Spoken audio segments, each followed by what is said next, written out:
All right, everybody, welcome back to another episode of the Thrive After Sports podcast. Got a special guest with me today, my man Jared Sparks, aka Jay Sparks, aka Mogul. That's just a few nicknames, which we may or may not get into. But before we say anything else, before we really get this episode rolling, Jared gave me some news before we started recording. So, Jared, you want to take a moment just to honor your friend on the news that you got? Man. For those that know him, he go by J3, but my man Jalen Carlin, he passed away yesterday. That was my dog. You know what I mean? He had a lot going for his life. He was taken too soon, so I just want to do a moment of silence for my boy.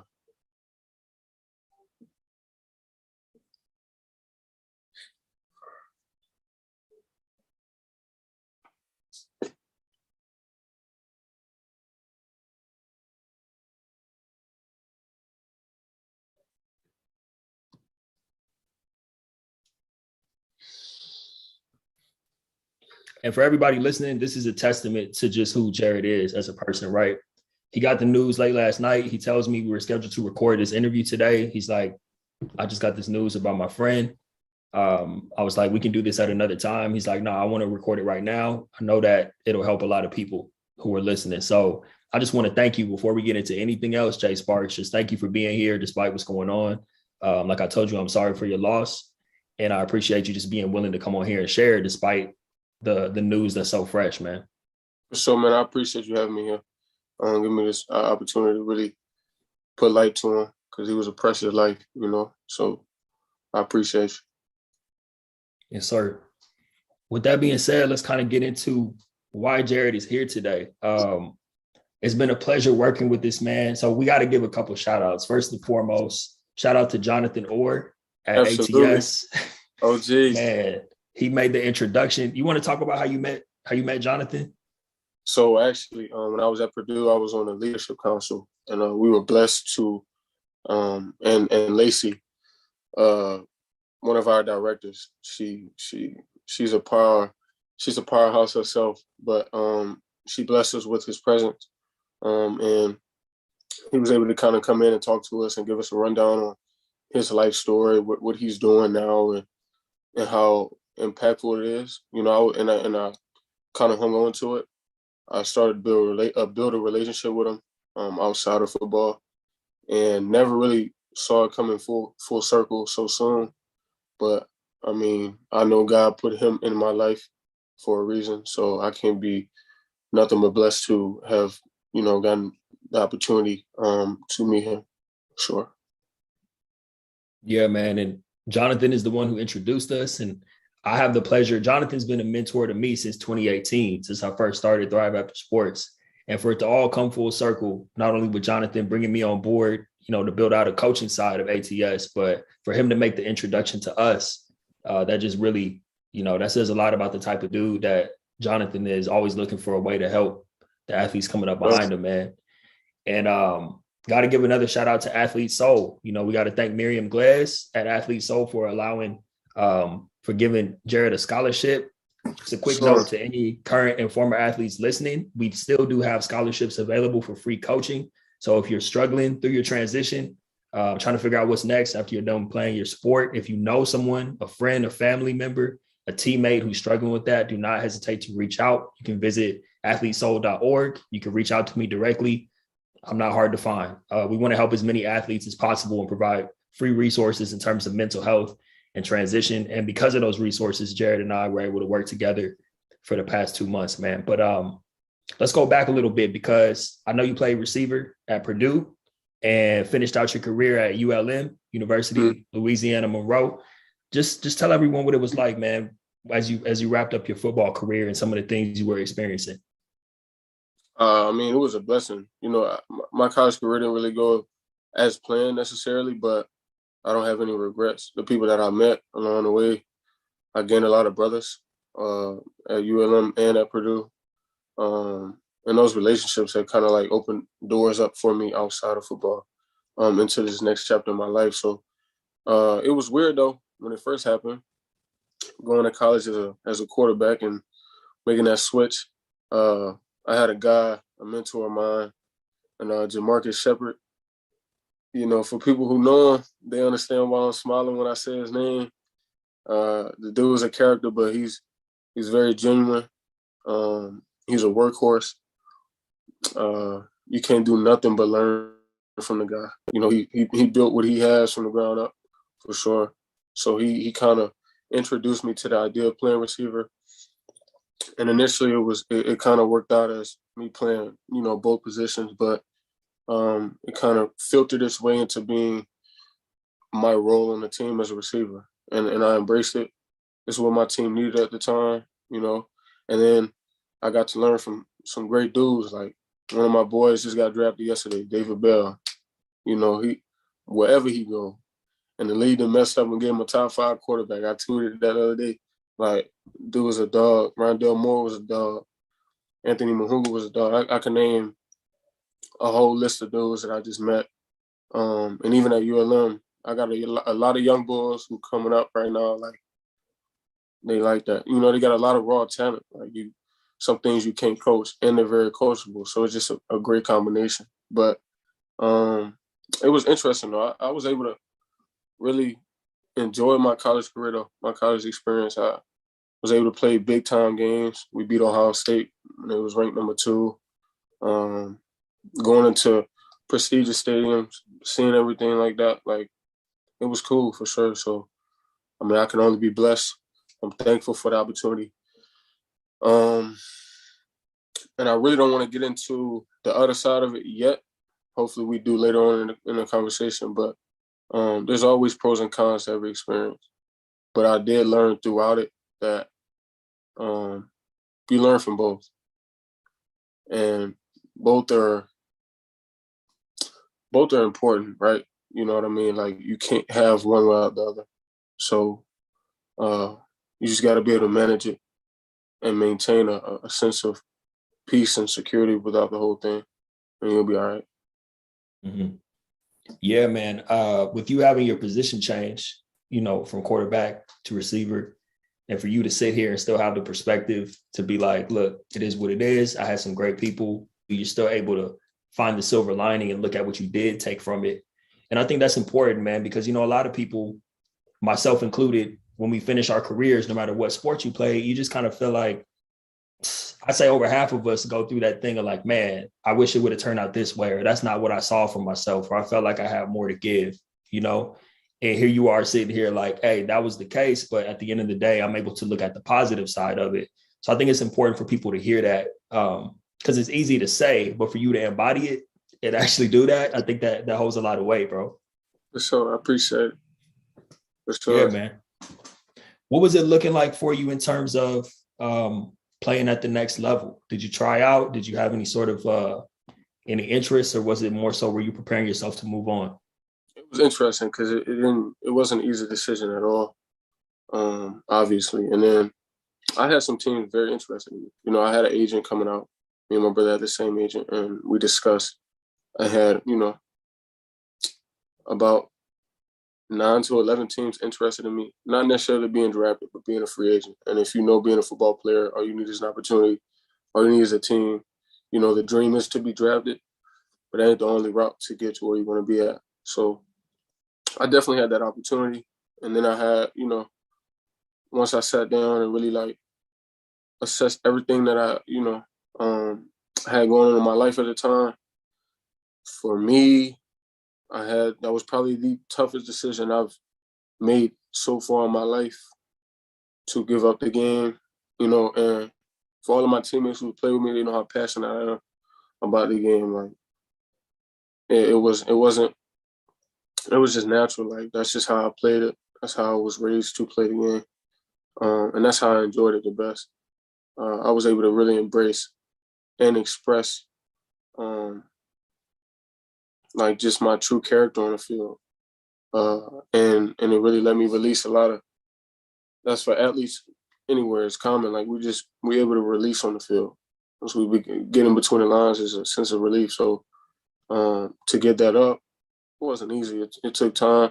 Even right now, as we speak, it ain't easy. But I was able to have a little bit of peace of mind knowing that I still had an opportunity to pursue my dream but I made the decision myself rather than somebody else making it for me. So uh, that's cool. Yeah, man. Let's take a deeper dive on that, because not everybody has the luxury of walking away from the sport voluntarily, right? You know, Yeah. most of us get, hey, when the sport's done with you, it's done with you. It's not a voluntary decision. So I think it might be good for people to hear what led into your decision to make the tough decision to walk away and say, I think it's time to move on with my life. What fed into that process for you? It was just injuries. Uh, really just wanted to be able to walk with my kids one day. And I know that sounds cliche, but I had like 3 ankle surgeries over my college career. And I already knew what type of journey it was going to be in the NFL. And I just had to be honest with myself. I had to choose my health over a career that I was pursuing since I was like 10 years old. And it was just a peace of mind too, just refreshing. I feel like I had more to offer. I feel like I wanted to find more of myself outside the game. It was so tunnel vision for my entire life with football. Like nothing really else mattered. And I feel like just internally, I always had more to give. Like I always had more interest. And I feel like my impact, not saying that football wouldn't have helped, of course it would have, but I just feel like my impact is um, more so out the game right now. Mm-hmm. So after you make the decision, um, you move back home. And what are some of the things that you were going through, just like trying to figure out or trying to really lay the foundation for the next chapter of your life? Man, I was struggling with a sense of like I was lost. Like I didn't know. So I made the decision, and it was ironic because when I made the decision, I felt strong in a sense with myself because I finally made a decision on my own that like really meant something, you know. Uh, but once I made it, it's like, what am I gonna do? Like that question immediately popped in my head. Like, what's the next step? You know, why make this decision and not necessarily have the next step already planned out? And so I just started to backtrack a lot mentally. A lot of things I started to get lazy. I started to do a lot of things that I've never done, and it was hard. And I'm being transparent because I feel like it's important for people to hear that a lot of the things that we go through are similar. You know, like you're never alone in anything that you go through. Uh, and that's something I had to realize, especially after talking with you, having somebody else to talk to really kind of opens your ears and opens your eyes, opens your mind to a lot of things that are naturally just closed off because you're in the midst of what you're going through. And that's totally fine though. You know what I mean? It's called a process for a reason. Um, I learned that from playing football too. Just going through the heartaches, going through blood, sweat, and tears, it translates into life in general. So it was definitely hard when I first made it. And when I first was, I want to say the first 2 to 3 weeks when I was home, because a lot of things change so fast, you know, like it's hard to process everything. And it's like 1 minute you look at yourself in one way, and then the next you're a totally different person that you've never met. So it was tough. But I say all that to say, like, where I am right now mentally, even in the physical aspect, I'm blessed. I really am, you know. Even though a lot of the things in my mind didn't go the way that I planned them to, I'm blessed, honestly. And I say that wholeheartedly because it could have went totally left, especially the trajectory where I was going, where I was heading could have went totally left. And honestly, I'm paying homage to you right now. I already did, but I want to let them know, like, you played a big part in that, big bro, for real. So I appreciate that, along with others, but one of my mentors for sure. No doubt, man. It was a pleasure working with you. Like I told you, you actually took the stuff and ran with it. And to me, that's what makes my job fun, man. You know what I mean? Like That's why I even started doing this, to work with people like yourself. That's why I love working with athletes, especially people with a good head on their shoulders like you, because sometimes you just need to get things off your chest so that you can move past certain things that are holding you back internally. And then once you take the weight vest off, so to speak, you can sprint and run light towards your goals. And I want to go back to this, man, because I think this would be important for people to hear, where you talked about, like, you walked away, you made the choice to walk away from football, and then you found yourself like, oh, wait a minute, I don't have my next steps mapped out. That was me, man. That's so many athletes. I think I shared with you before, like, I was like, well, the league didn't work out. I'm back home. I got this degree. I bet as soon as I touch down back home in California, somebody's going to be waiting on me with a 6-figure job, man. I'm going to have to turn down job offers because people just going to be waiting on me. Like, you know, and that's not the case. So you find yourself like, wow, how do I even put a resume together? What kind of job do I even want? Do I even want like a 9-to-5? Maybe I want to go into business. How do I do that? And all these different questions that start swirling around in your head. How did you start the process of visualizing what the next step what you wanted it to look like and who you really wanted to be, more importantly than what you wanted to do? How do you start thinking about who you wanted to be? I started expanding my mind. I started talking to people who I saw already made a transition in their life. And I wanted to connect with them so I can relate their experience with mine. I wanted to see how they dealt with the feeling that I'm currently feeling, because I know they went through it. I wanted to see how they kind of rebuilt, in a sense. And for me, I realized, like, I never really read that much, but I've worked out every day for probably since I was 12, every day. I slacked a little bit in college, but every day though. And it took for me to realize, like, if I'm gonna put that much work into my body, I'm playing myself if I don't do it for my mind, And I started reading a lot. I started dissecting a lot of information.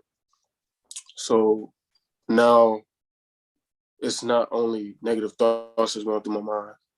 I'm training my mind again. I'm putting things into my brain and my mental to control the narrative. Not only control it, but change it in a way that now I can rebuild myself internally, because nobody else is going to do it but me. And that's what I was searching for. I was searching for somebody else to take the wheel so I wouldn't have to feel this pain, and that wasn't going to be it, So, and it was beautiful though. It's still beautiful because I'm still doing it. And I think that's important. I've learned, I also started like studying successful people. That was big for me. Like, somebody told me to do that too. When I started to do that, I started to realize, like, it's never too late. And that was a big thing that really put me into the mindset that I was in. I thought it was too late. Like, I was so close to getting to the point where I wanted to be at my entire life. Like, I was legit footsteps away. And boom, I had to find something else and rebuild. So now in my mind, I'm like, I'm behind the curve. I don't know what I'm doing. Like, it's probably too late for me. And I'm 24. Now, in the athletic world, where I was in college, 24 is, they call us OGs just to be respectful, but we dinosaurs for real. You know what I mean? Like, and so with that being said, it's like I adapted the mentality of being just as old guys. So I let that translate into my life in general, and that wasn't the case at all. And that just gave me another sense of peace of mind too. Like, man, go get it, and it's never too late. And you're very young right now. You're very ambitious. You have a lot of things going for you. You can do anything you put your mind to. Mm-hmm. Man, Jay Sparks, there was a lot of gems in what you just shared, man. But two things I love the most is how you talked about you started training your mind the same way that you trained your body for all those years. And that alone, like, if people just take that one little nugget, whether you're an athlete or not, but especially athletes, because we're so used to training our bodies. But if you can have the same approach, like I'm literally going to have a schedule about an intentional roadmap or like a strategy about how I train my mind, that could be a game changer for you. Not just with your knowledge, but I'm sure it helps with like, balancing your emotions and things like that too, because you're learning all the time. You feel yourself making strides mentally, right? Absolutely. The other thing is how you talked about the feeling of being behind or feeling like, oh, it's too late. Almost like because the sport is over, now you feel like you're behind in life or like it's too late for you to accomplish anything in life just because you don't have ball anymore. And man, you and I both know how many athletes go through that. For me at the time, I always tell people I thought I was the only one going through it, which is, it makes it even worse because you feel like, damn, it's just me feeling like this. But you mentioned the structure, right? Like coming back home, one of the toughest things for me was I go from living in New York, being on top of the world, and now my mom's telling me to take out the trash. I'm back home, like that's a tough fall from grace, man. But I remember something that you said on our first call, like how you kind of dealt with the fall from grace, so to speak. It is a shot to the ego, to the pride. We go from being a king of campus to just, I'm back at square one almost. How did you navigate some of the emotional, some of the internal stuff that was going on that side of things? Honestly, I think it's because I got a great support system in my family. That's my backbone. I couldn't do anything. I couldn't even have this conversation with you without them. I had a lot of good conversations with them. I was honestly looking back at it right now, and it just hit me, like being able to have my brother here with me throughout this journey and having both of my parents here. I don't say that to say that you can't get it done with a single parent household, because every parent and child relationship is special in its own way. I'm just speaking from a personal sense. Having my father and my mother here with me to have these conversations, bar none, was the most influential and most important thing that got me through this process. So in regards to how I dealt with the emotions, I dealt with them like I wear my emotions on my sleeve. So I was in a comfortable enough environment to do so, to where I didn't feel like I had to backtrack or hide anything. Like I was able to fluently express everything that I had on the spot and get genuine feedback. I think that's important. If you don't have that in your household, you can find it somewhere else. That's why building relationships, to me, is more important than building your financial pocket or your bank, getting money. Relationship take you way farther than money could ever. You know what I mean? So I had many, many conversations with my dad, and that's where I get a lot of my wisdom from, a lot of my information, a lot of my soul core, like everything information like that I go off of in my everyday life. I get it from him. And he was able to really just simplify a lot of the things that I was going through. When you simplify your emotions, you start to realize like it's not as big as you made it out to be. And as far as like going back to taking out the trash, definitely had to deal with that. It hit me. I'm like, man, that I just go in reverse in my life, like that I just, but when I thought of it in a way, I wasn't paying rent. I was able to have some patience from my parents as far as getting back on track with my life on what I wanted to do. That helped me. It didn't force my hand to make a decision that I may end up being stuck in or regretting. So I had to be grateful for that. So every little thing that I had to do within the house, I had to realize it wasn't a chore anymore. It was because, one, I'm living here. So that's how I take care of my house anyways. And then two, out of grace for them, since I'm not paying rent, since they're not forcing me to do that, that's the least I could do, you know? And when I looked at it that way, it wasn't about taking the trash out anymore. It was just me doing what I had to do. And that's what helped me get back in my mode, so to speak, and tap back in. That's good, man. That's that attitude of gratitude that you mentioned. I remember the Yeah, first time we spoke. And yeah, like you said, so many people don't have that luxury to be able to go back and live with family. Like you and I both have teammates who is like, hey, you out the house, you 18, you went to college, go figure it out. And they don't have that soft landing spot. for sure. So, as challenging as it may be, just keeping your eyes on the great part about it and how fortunate we are to have had that support system to fall on is huge. It makes all the difference in the world, man, for your mental state. And then, I like to use my journey. People have heard me time and time again on this show, just talk about how I isolated myself. I did the polar opposite of what you did. So I'm back home. I was depressed, but I didn't talk to my family about what I was going through. Not even my brother, who I'm very close with. My brother was back home at the time too.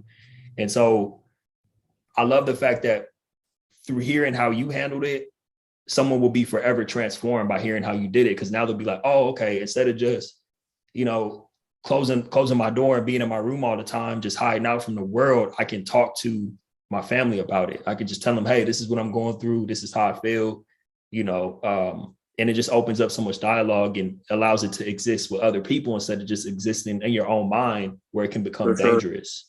For So sure. really important, man. Absolutely.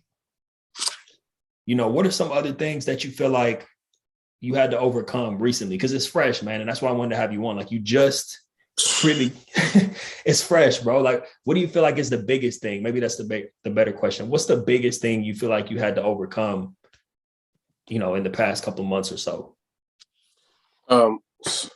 Like my lifestyle, my everyday activity. Like I had everything aligned out. Like I had a set schedule for every day. So I really didn't even have to worry about how to plan out my own schedule. Like that was probably the biggest thing. Like I sometimes be sitting in my bed way longer than I ever expected I would. And I'm feeling lazy. Like I'm feeling like a bum. Like I'm sitting down in my house. I'm not being active outside as much anymore because I didn't have a reason to. And then and it got to the point where I was just like, I was going with the flow, and then I wasn't really taking advantage of all the time I had in that day, like I'm used to doing. And that just goes back to rebuilding yourself because, and even I regret, even in the midst of being an athlete, having that set schedule, because it's hard, don't get me wrong. Like, our athletes already know, you wake up 6 a.m. most times because you got an early morning workout. You don't really get back home, like, to settle down for real until probably, like, on average 9, 10 o'clock at night. So it's hard to really set your own schedule or commit to things outside of football. But if you can, please do. Train yourself because you don't want to have to be dependent on somebody else to set a schedule for you. You don't want to have to rely on that. Even though it's the easiest thing to do in the midst of it, it's all about the long run. You know what I mean? It's all about having a long-term mentality with everything that you have. That'll really avoid any regret that you have. Like you won't have any regrets when you look back at it because you have already planned out and you've prepared for everything. So that was the biggest thing for me, just setting that schedule, that daily schedule. That's so huge for you to talk about that because there's two types of people. Some people are wired to be able to be their own disciplinarian and make their own schedule and kind of, live by a calendar and hold themselves accountable. Some people need other people to hold them accountable. I knew right out the gate, man, like once it clicked in your mind that, I can make some improvements to my schedule, you were able to just take that and do it on your own. You didn't need anybody checking up on you. It was just like, oh yeah, I do need to restructure myself. So I encourage anybody who's listening right now, if you feel like, man, my whole life was structured for me while I was competing, and now I'm just floating around and I'm sleeping in, or, I'm playing too many video games, or I'm out, partying when I don't have a job and doing all that type of stuff that I was doing when I was young and dumb and fresh out of college. Like, just really heed Jared's words right now. Understand that you got to have a schedule, whether you're doing it for yourself or you're having someone else hold you accountable to it so you can stay focused and ultimately get where you want to go. Because if you don't know where you're going, you're not going anywhere, or you'll just end up somewhere instead of choosing where you're going. And speaking of choosing or where you're going, man, let's talk about where you're headed. Depending on when this episode comes out, you might be there already. But what's next for Jay Sparks, man? What you got going on right now? Oh man, so I was blessed with an opportunity to be a business consultant with a company called Oracle in Nashville. I'll be starting on August 22nd. I can't tell you like how life changing that is for me. That's an opportunity that a lot of people would kill for, and I say that jokingly, but truthfully, bro, like it's a blessing. Like I said before, I'm truly blessed.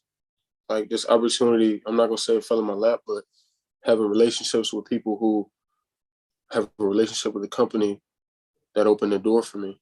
And I was just blessed to take everything that I learned from my academic career at Purdue and just translate that to the corporate world, quote unquote, the real world. And it was a success. So I'm taking full advantage of this opportunity like I did with football.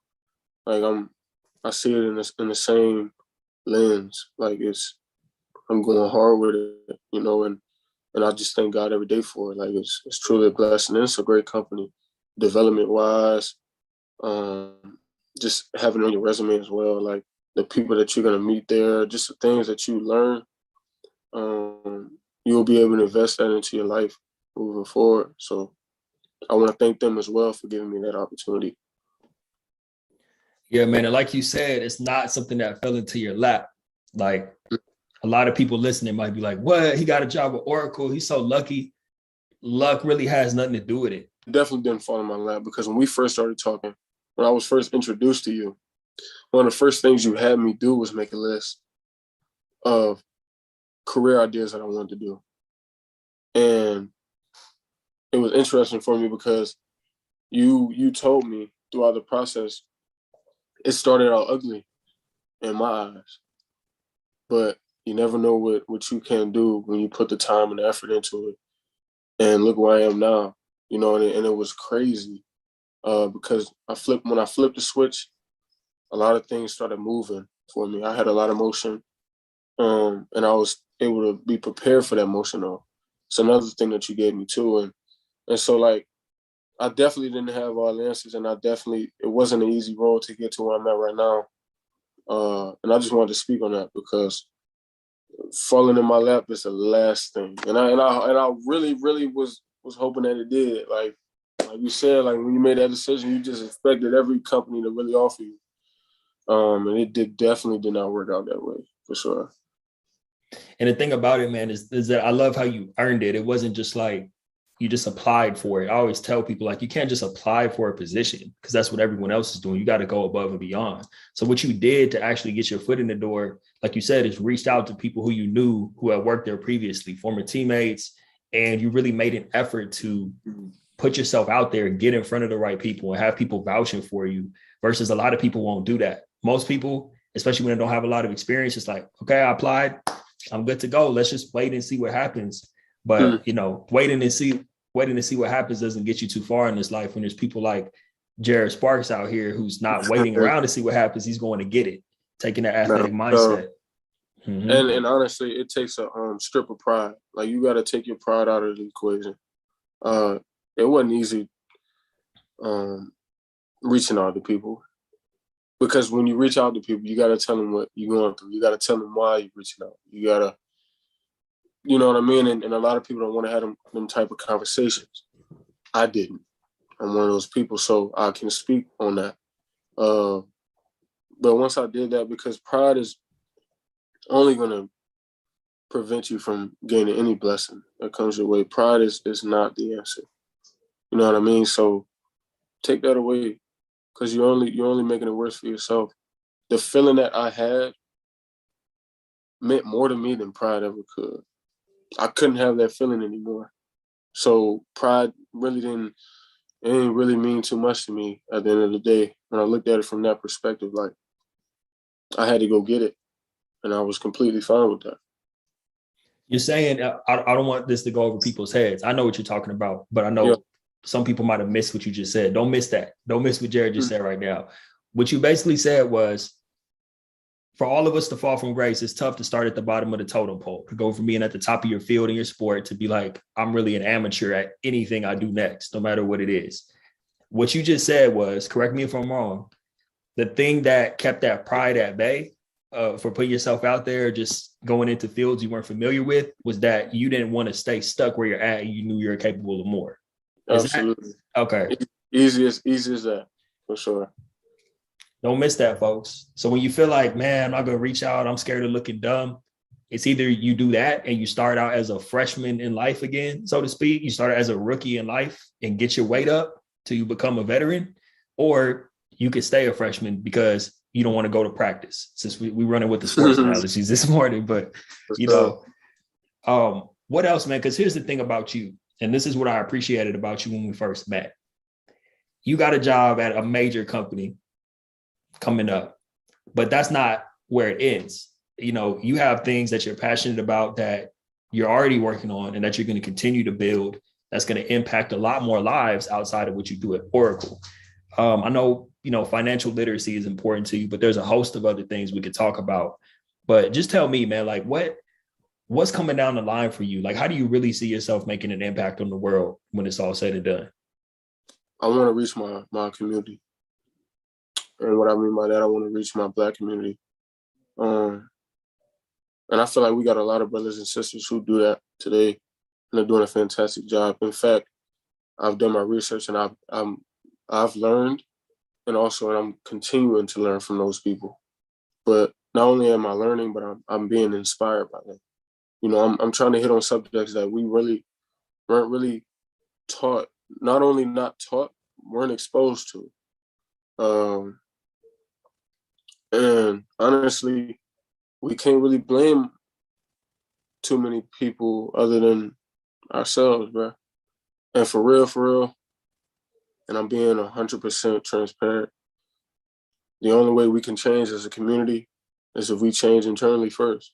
And I know that don't really fall to the ears so gracefully, but it needs to be said. Me being a part of the community, easiest thing to do is point the finger. You know what I mean?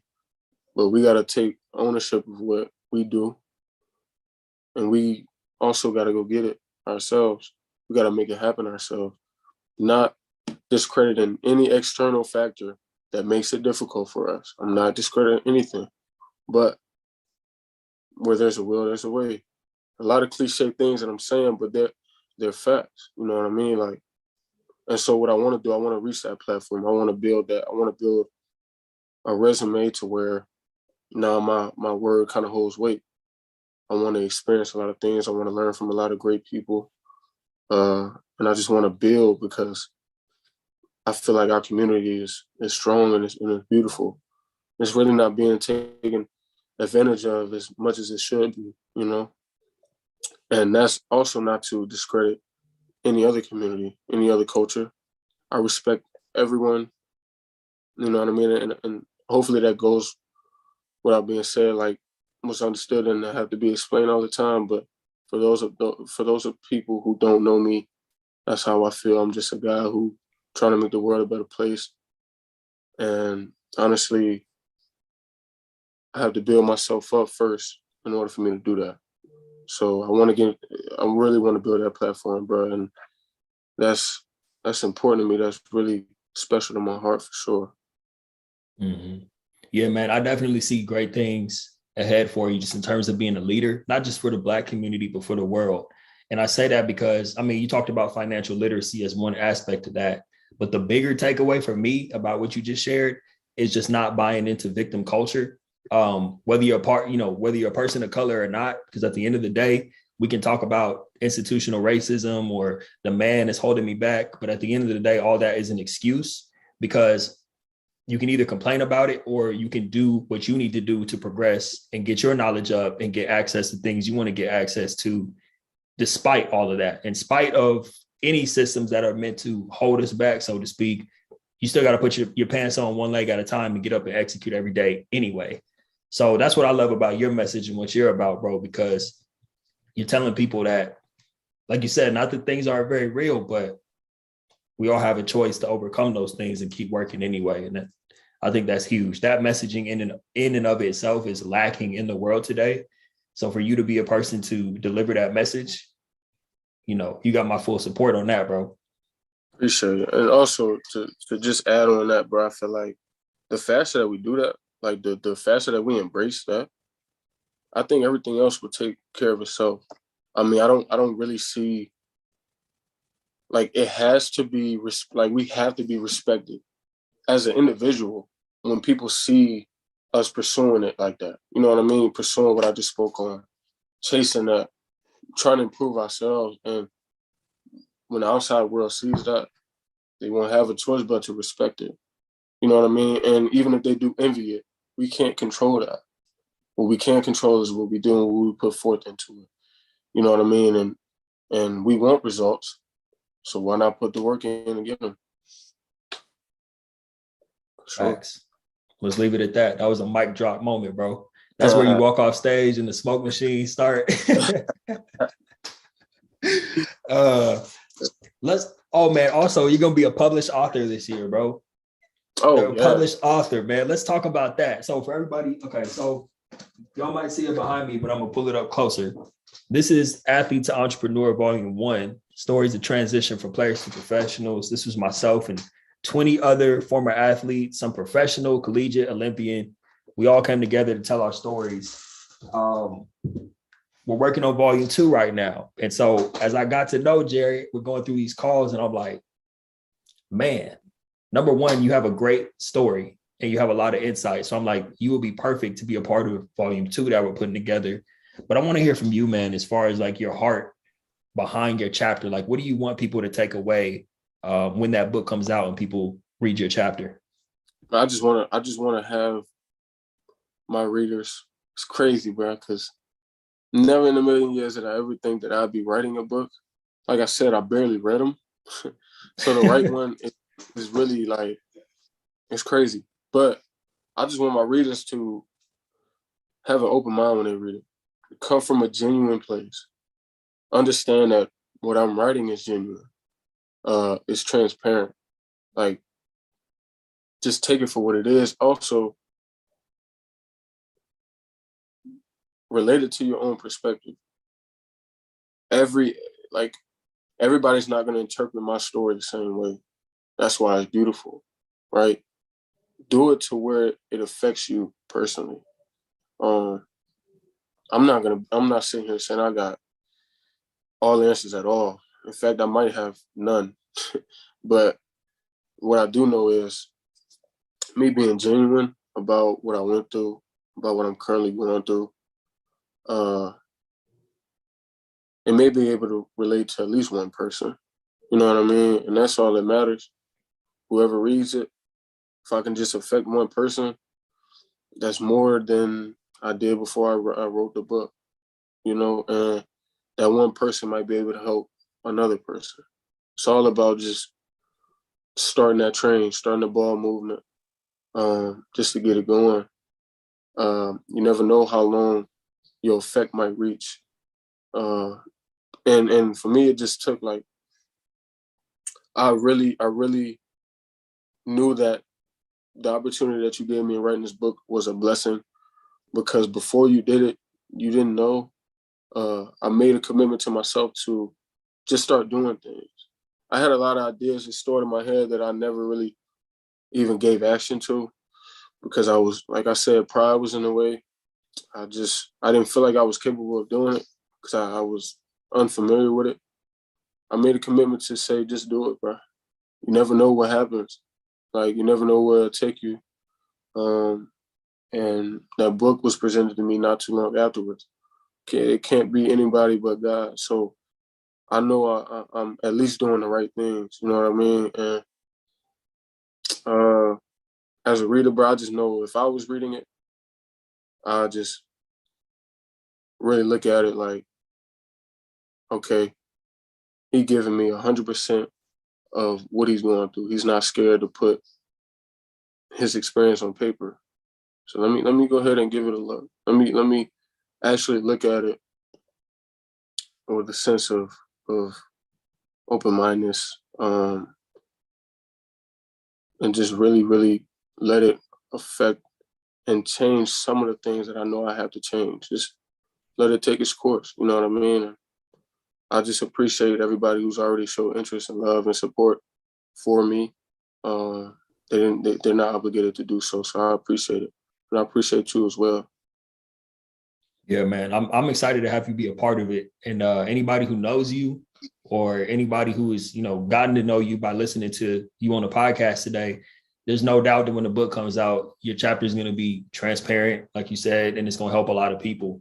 And I'm excited, man. I don't read chapters until the book is actually in my hand. I have access to the chapters when I send it to the team to do what they do, but I'm going to be itching to read it, but I'm going to wait until the physical copies in my hand to read your chapter, man. So I'm excited. And everybody stay tuned for that. We'll have more info coming up about where you can get that book once it's ready to go. Obviously, go look up Jared and order the book directly from him at that time, depending on when you're listening to this.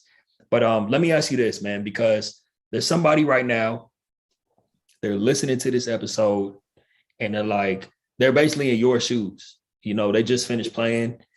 I mean, really, this whole episode has been advice from you. But I think if I just ask you directly, what advice can you give to that person who's struggling to figure out their next step? Maybe they don't know where to start. They feel like they failed in their career and they're just lost. What do you want to say to that person right now? Don't forget to reflect. The same way that you reflected on the negative aspects of your career that put you in this mental place that you are right now, reflect on the positive. Just try it. See where it takes you. I had to do that. Once you realize that and once you do that, you'll realize you're the same individual. You're no less or no more than what you were when you strapped in pads or you got on that court or you got on that baseball field, whatever sport that you played, you're the exact same individual. So you are already able to accomplish a feat that not many can accomplish, not many have accomplished. No matter how far you took it, you did it. So if you can do that, you can do anything else. The only person standing in your way is yourself. Expand your mind, take risks. Right now in your life, it's probably the most important time in your life. You will never get this time back. You know what I mean? Time is money, money is time. I know y'all heard that before, but it's important. And embrace every struggle, every pain, embrace it. Embrace it. Because, like I said before, you can't have one without the other. In fact, the definitions of pain, struggle, is the opposite of peace and joy. So when you think of it that way, you gotta have both. So embrace both of them. You can't escape it. You know what I mean? So take it for what it is and transform it, change it. Change the narrative, control it. You have that ability to do so, and that's why it's beautiful. And I don't want to get to rambling, but I could talk all day, but that's really what I think is important. Realizing internally who you are and what makes you who you are. That's the most important thing. That's good, man. Solid advice right there. I know people took a lot from that. You dropped a lot of gems on that. So I hope everybody was taking notes.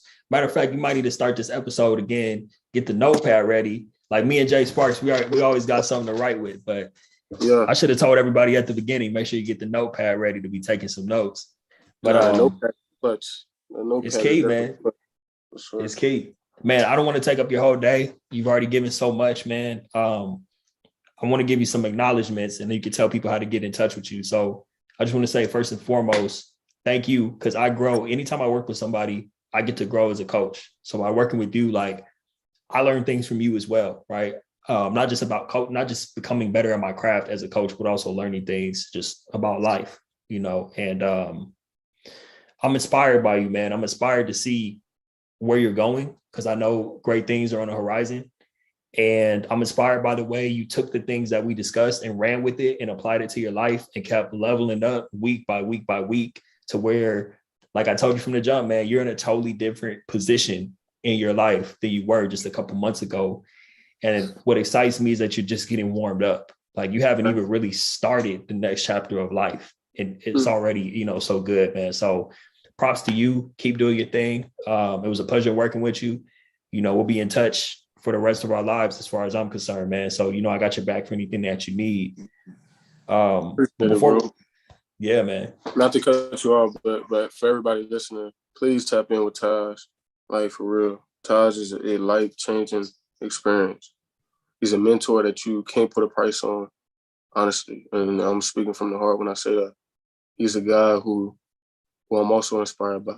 And you are just yourself starting to warm up. I believe, and I truly believe this, like your impact will one day change the way that we just, you know, do life. I really believe that. Like, I really believe that you're going to change a lot of young minds, a lot of young individuals who deal with things that haven't been addressed before. You know what I mean? And it's important what you're doing. And I just want to thank you for helping me, you know, and bringing me to this point in my life as well. So you deserve your flowers, my man. Hey, Jay Sparks, I received those flowers, bro. Thank you, man. I appreciate that. That means a lot, man. Just, you know, before we wrap up, I don't want to start getting emotional on these folks, man, listening to this. Before we wrap up, man, please just tell people if they, you know, want to follow the journey, if they want to get in touch with you, what's the best way to do all that? So my Instagram is Jared Sparks _ I believe that's it. And then my Twitter is _ Jared Sparks 12. My email is sparksjared12@gmail.com if you want to hit me that way. And then my LinkedIn, I'll have Taj hopefully put it in the bio or whatever it is because I ain't got it on top of my head. But really, please, guys, just let me know, bro. If y'all have any questions, if y'all want to talk to me, man, just hit me. You know what I mean? I'm an open book. I got time on my hands, obviously, so just let me know, you know. Most definitely. We'll have all that in the show notes, including LinkedIn. He's Jared Sparks on LinkedIn. So just type in Jared Sparks. You'll find him. He just polished up the LinkedIn profile, so it's looking pretty crispy nowadays. You know what I mean? So thanks for a third party. We're not going to speak on his name, but appreciate it. Got you, man. But yeah, man, this has been great. I want to thank you again for coming on, spending some time, especially like we said at the beginning with the news that you got. You still were like, nah, I want to do this. And like I told everybody at the beginning, that's just a testament to Jared's character. Like this was important enough for him to spend some time today, despite the news he just got about his friend passing away, to be here with us, to be able to share, to impact God knows how many lives from this today, whether it's now or years into the future when you guys listen to this. So I appreciate you, bro. Keep doing your thing. Keep inspiring. Keep being great. And for everybody who tuned in, this has been another great episode of the Thrive After Sports podcast with the man himself, Jared Sparks. We'll see you on the next episode. Oh, last but not least, make sure you tap in. If you need some coaching, like I said, athletesoul.org or visit tajdashaun.com or reach out to me. I'm not hard to find. We got your back. We want to help eliminate the challenges that athletes face when they're going through the transition, one athlete at a time. All right. I love you guys. See you on the next episode. Peace. Peace.